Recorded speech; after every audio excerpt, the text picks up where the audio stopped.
Public है परेशान है, बदहाल हैं लोग बाग, कारोबार नहीं है लोगों के पास, दुकानें बंद पड़ी हुई हैं, रोज़गार ख़त्म हुआ है, गरीबी छाई हुई है, लोगों के पास परेशान हैं। रोज़गार बंद हो जाएगा तो गरीबी छाएगी, भुखमरी होगी। हैं, जब भुखमरी होगी तो जाहिर बात है चोर डकैत बदमाश बनेंगे सब लोग। टीवी खोलेंगे तो हिंदू मुस्लिम। दूसरी कोई बात तो सुनने को नहीं मिलती। न्यूज़ चैनल हमने देखने छोड़ दिए कि भाई जब न्यूज़ चैनल पे एक ही बात दोबारा दोहरानी है तो ऐसा चैनल देख के क्या फ़ायदा। हमने अमल करा है, पूरे इलाके ने करा है, तमाम मीडिया वालों ने आकर भी देखा है कि हमने इलाके के अंदर किसी किस्म की कोई ज़बरदस्ती या कोई नमाज़ें पढ़ने की कोशिश नहीं करी। जबकि इससे पहले पूरे रोड बाज़ार में, सड़कों पे, पार्कों में इतनी बड़ी जाम मस्जिद है, 10,000 आदमी इसके अंदर आने की तो वो है। मगर यह है कि हमारा त्यौहार तो है वो बिल्कुल ही भीगा है, कोई इसमें ख़रीदारी की वो नहीं है, कोई ख़रीदारी नहीं करेगा इसके अंदर। पुराने कपड़े पहन के नमाज़ पढ़ेगा, इस जो पैसा बचेगा वो गरीबों को तकसीम कर दिया जाएगा। मैं इस वक्त मौजूद हूँ जामा मस्जिद के इलाके में और आप मेरे पीछे देख सकते हैं जामा मस्जिद है ये, और गेट नंबर 1 पर मैं खड़ा हुआ हूँ। जुमा अलविदा था आज, जिसका जो है लोगों ने अपने घरों में इबादत करी। जामा मस्जिद के अंदर जो मस्जिद के ज़िम्मेदार हैं कुछ, उन्होंने ही जो है यहाँ पर नमाज़ अपनी अपनी अदा करी है। बाकी किस तरीके से यहाँ पुरानी दिल्ली के इलाके के लोगों ने, जामा मस्जिद के आसपास के इलाके के रहने वाले लोगों ने अपनी नमाज जुमा अदा की है, अलविदा जुमा अदा किया है, मैं उनसे बात करूँगा और जानूँगा कि किस तरीके से जो है बाज़ारों में यहाँ पिछले साल की अगर बात की जाए तो पहले किस तरीके से रौनक रहती थी और इस बार किस तरीके से जो है यहाँ रमज़ान के महीने में रौनकें लगातार देखने के लिए मिल रही है। दिल्ली सरकार ने ऑड इवन की स्कीम तो चालू की है कि इसको देखते हुए कि भाई लोग भूखमरी ना फैले, ज़्यादा लोग परेशान ना हो, उसके लिए एक सहूलत तो दी है कि भाई लोग दुकानें ऑड इवन के हिसाब से खोल लें। लेकिन अभी तक दिल्ली की 90% मार्केटों में आप देखेंगे ज़्यादातर तो खुली नहीं हैं, और जहाँ खुली हैं वहाँ 2, 4, 5 दुकानें खुल रही हैं। जो लोग ज़्यादा ही थोड़े परेशान होंगे या ईद की शॉपिंग की जो उनका सामान ईद के लिए होता है। वैसे हमारी जामा मस्जिद मल्टिया महल जो मार्केट है ये रेस्टोरेंट्स हैं यहाँ, और खाने के लिए काफ़ी फेमस है। तो ये 60% यहाँ रेस्टोरेंट्स हैं। उसके अलावा यहाँ जो शॉप्स कपड़ों की या चप्पल की हैं तो वो 10-15 दुकानें हैं। तो वो इन 400 दुकानों में 10-15 दुकानें खुलना कोई मायने नहीं रखता, तो एक तरह इसे बंद ही समझिए। देखिए भाई, हर चैनल जो है हिंदू और मुसलमान बीच में ले आता है। अगर ये लॉकडाउन में छूट मिली है तो मुसलमानों के इलाके में ही नहीं, आप पूरे दिल्ली शहर में देख लें, ट्रैफिक जाम होने शुरू हो गए। जैसे ट्रैफिक जाम होते थे लोग निकलने शुरू हो गए। तो ये कोई एक मज़हब के लोग बाहर नहीं निकल रहे हैं, सभी लोग निकल रहे हैं। और आप किसी भी दिल्ली की मार्केट में चले जाएं, आपको वहाँ पे 2 से 3% सिर्फ मुसलमान कोई शॉपिंग करता दिख गया तो दिखेगा, वरना इस साल ईद मनाने का किसी का हमारा कोई इरादा नहीं है। हम लोग ये चाहते हैं कि हम अपनी एक ईद की शॉपिंग ना करके 2-4 गरीब के घर में अगर राशन पहुँचा सकें या उनकी किसी तरह मदद कर सकें, या किसी ये जो प्रवासी मज़दूर जा रहे हैं इनका हम लोग हेल्प कर सकें, तो हमें बड़ी खुशी होगी, दिल को सुकून मिलेगा, हमारी ईद अच्छी हो जाएगी। देखिए, पहले के मुकाबले तो रमज़ानों के अंदर ये वो बाज़ार है जिसके अंदर पैर रखने की जगह नहीं होती थी। यहाँ एक वक्त में कम से कम 2 लाख आदमी होता था, इतना रौनक वाला ये बाज़ार था। और दिल्ली से नहीं, पूरे हिंदुस्तान से, हर जगह से लोग जो भी दिल्ली आते थे जामा मस्जिद ज़रूर आते थे। और अब ये जो रमज़ान गया है इसके अंदर तो सूनापन, खालीपन, मस्जिदें खाली, लोग घर में नमाज़ पढ़ रहे हैं, कोई रौनक का नामो निशान नहीं। तो बहुत दिल से एक दर्द निकल रहा है, दुख भी हो रहा है। इस मुबारक महीने का ये आखिरी जुमा अलविदा था, किस तरीके से अदा की गई है इलाके में नमाज? देखिए, ये अलविदा रमज़ान का आखिरी जुम्मा लोगों ने जैसे फ़र्ज़ नमाज़ें सारी घर में पढ़ी, जुम्मे की नमाज़ें सब घर में पढ़ी, इसी तरह आज अलविदा की नमाज़ भी घरों में अदा की लोगों ने। मस्जिद में जो मस्जिद का स्टाफ़ होता है सिर्फ उन्हीं लोगों ने जामा मस्जिद में और छोटी मस्जिदों में नमाज़ पढ़ी। उसके अलावा बाकी जितने लोग थे सबों ने अपने घर में नमाज़ पढ़ी और दुआ करी अल्लाह से कि अल्लाह ताला इस वायरस को जल्द अज जल्द ख़त्म करे। मुल्क की आवाम को कोई पैगाम देना चाहेंगे? जी बिल्कुल, मैं पूरे मुल्क की आवाम को ये पैगाम देना चाहता हूँ। मैं मोहम्मद अकरम कुरैशी, मैं मुस्लिम हूँ और कोई भी चैनल या कोई भी मीडिया वाले आते हैं वो हर जगह हिंदू मुस्लिम हिंदू मुस्लिम हिंदू मुस्लिम करते रहते हैं। मेरे 90% दोस्त हिंदू हैं, मेरे भाई हैं, वो मुझे अकरम कहते हैं, मैं उन्हें उनके नाम से पुकारता हूँ। ये हमारा भाईचारा है। अभी मेरे पास अभी तक ईद की मुबारकबाद के लिए किसी मुसलमान का फ़ोन नहीं आया। मेरे सारे हिंदू दोस्तों के फ़ोन मेरे पास आने शुरू हो गए, अकरम भाई कब है, भाई कब है। तो ये होती है भाईचारा, एकता, प्यार, मोहब्बत, और इसे कायम रखें, इसे टूटने ना दें। हमारा देश तरक्की जब ही करेगा जब हम सब लोग मिल के साथ चलेंगे। और जो बुरा है, बुरे के लिए हम भी बुरे हैं। अगर कोई मुल्क, दूसरा मुल्क हमारे अंदर इंटरफेयर करता है तो सबसे पहले मुसलमान को आगे कीजिए, हम लड़ेंगे। देखिए, ये सारा खेल तो मीडिया का ही है। मीडिया को टीआरपी से मतलब है। उसे जहाँ जिस न्यूज़ को दिखा के टीआरपी अच्छी मिलती है वो सिर्फ उसको ही दिखाई जाती है। अब लोग कहते हैं जी चैनल बिक गए, ये उसका गोदी मीडिया हो गया और ये हो गया और ये हो गया। मुझे मालूम है एक हिंदू मुसलमान का जुमला मिल गया, उनकी रोटियां चल रही हैं, वो अपने चैनलों को चलाया जा रहा है। टीवी खोलेंगे तो हिंदू मुस्लिम। दूसरी कोई बात तो सुनने को नहीं मिलती। न्यूज़ चैनल हमने देखने छोड़ दिए कि भाई जब न्यूज़ चैनल पे एक ही बात दोबारा दोहरानी है तो ऐसा चैनल देख के क्या फ़ायदा। चैनल वो चीज़ है, पत्रकार वो चीज़ होता है जो सच्चाई लिखे, सच्चाई दिखाए, देश को जागरूक करे। मैं अपनी तरफ से ये मीडिया को मैसेज देता हूँ, एक बार सारी मीडिया सच के ऊपर चल के देखे, सच्ची रिपोर्ट दिखाए।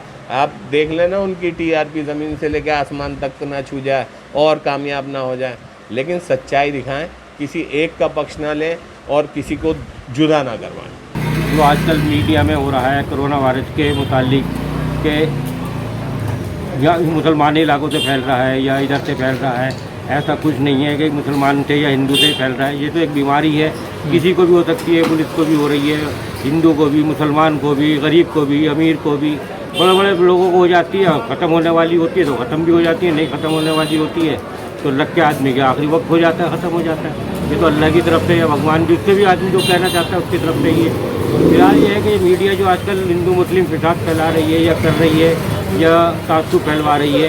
हिंदू मुसलमान तो हमारे सन 47 में भी अगर हम लोग यहाँ पे रुके थे, जो हमारे बड़ों ने, बुजुर्गों ने 47 में बंटवारा होने के बाद रोका था, हमने तो हिंदुओं के साथ जब भी मिल के कोऑपरेट करके हिंदुओं के साथ हम रहे हैं और हिंदुओं के साथ हमने गुजारा, हिंदू मुसलमान भाइयों के साथ गुजारा, रोज़गार कारोबार हिंदू मुसलमान बन के हमने बढ़ाया करा, एक साथ रहे।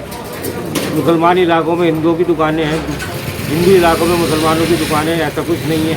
लेकिन ये मीडिया क्यों अलग करना चाहती है हम लोगों को, क्यों अलहदा हमारे से हिंदू मुसलमान को अलग कराना चाहती है। हम चाहते हैं आज भी हम लोग एक ही रहें, एक ही साथ रहना चाहते हैं, एक साथ हम मुल्क में रुके हैं और मुल्क के लिए हमने कुर्बानियाँ भी दी और देना चाहते हैं आगे के लिए भी। दूसरा ये है कि हमारे जो कोरोना वायरस में गरीब गुरबाओं की जो इस टाइम ख्वाहिशातें, तमन्नाएँ जो कम रह गई हैं और नहीं हो पाई हैं और हमारे पास है, अल्लाह का दिया है, जो हमारे लायक हम कर रहे हैं, लेकिन हम उनके दिलों को मायूस करने के लिए नहीं करेंगे कि हम अपनी खुशियाँ मनाएं या ईद मनाएं या हम अपने कारोबार को दिखाएं और उन गरीबों के दिलों में क्या गुजरेगी। फिलहाल ये है कि हम उनको चाहते हैं कि हम अपनी ईद ना मनाएं, उनके भी साथ मिलकर कोऑपरेट करके उनके साथ ईद मनाएं। और हर मुसलमान को चाहिए कि जैसे अपने दस्तरखान वसी करे जाते हैं, बनाएं और करें और गरीबों को तकसीम अभी भी करें और उनको अपने साथ रखें, अपने साथ बिठाएं। जुमा अलविदा था, जुमा अलविदा का ये है कि हमारे लिए जो पूरे रमज़ान के 30 रोज़ों का होता है, आखिरी जुमा अलविदा होता है। ये एक बड़ी ईद से बड़ी ईद कहलाती है। ये मुसलमानों के लिए है बहुत बड़ा ही काम। लेकिन आज हमने सरकार की और गवर्नमेंट की मानकर किसी भी तरह से कोई उद्यत नहीं करी, कोई ज़बरदस्ती नहीं करी कि हमने सड़कों पे नमाज़ें नहीं पढ़ी, आपने मीडिया ने सबने आज न्यूज़ें बनाई है, देखी हैं, करी हैं। हमने उसके भी कुर्बानी दे दी है कि ताकि ये वावेला, ये बीमारी है, अल्लाह इसको दूर करे और दूर करके और हम सरकार के जो हम पे बातें आई हुई भी हैं उस पर अमल करें।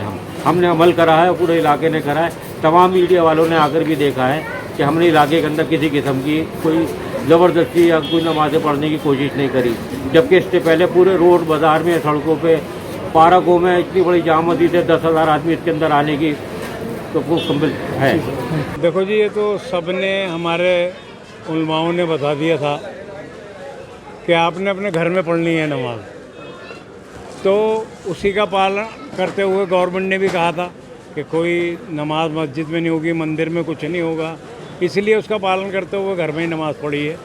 और जो इसकी रौनक होती थी नमाज की, अलविदा की, क्योंकि ये आखिरी जुमा होता है, इसकी वजह से जो ये अलविदा की नमाज है उसको बड़ी तरजीह दी जाती है।